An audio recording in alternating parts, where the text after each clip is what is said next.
माओ जे कदमन में जन्नत बाबो जन्नत जो अदर कर बिन्ही जो तू कदर।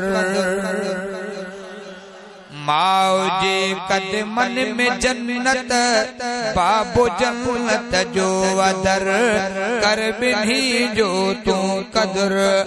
माओ प्यू मुर्गी पवन दरथ जन्नत जा खुलन।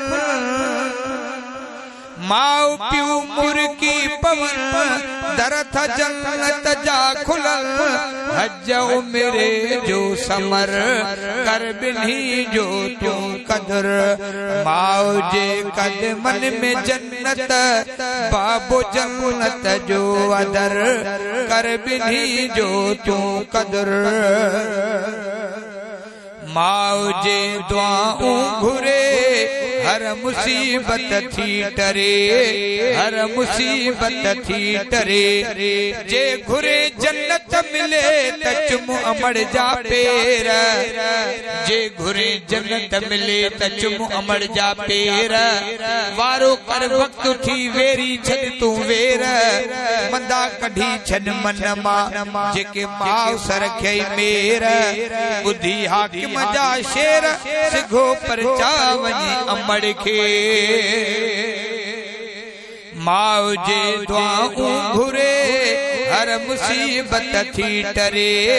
हर मुसीबत थी टरे। प्यू शफ़क़त जो ककर कर बिन्ही जो तू कदर।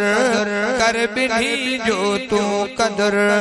माओ जे कदमन में जन्नत बाबो जन्नत जो अदर कर बिन्ही जो तू कदर। माओ में रब आ रखी झलक पंहिंजे प्यार जी। झलक पंहिंजे प्यार जी। नंढपिण में तोखे अदा कीअं खणंदी हुई जी जले। नंढपिण में तोखे अदा कीअं खणंदी हुई जी जले। चुमियूं ॾेई चाह मां तोखे चुमंदी हुई जी जले।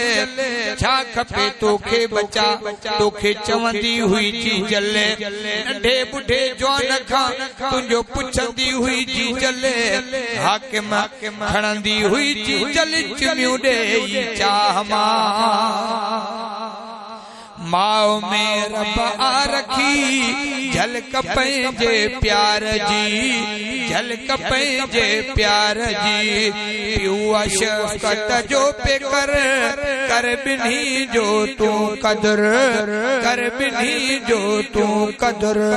माओ जे कदमन में जन्नत बाबो जन्नत जो अदर कर बिन्ही जो तू कदर।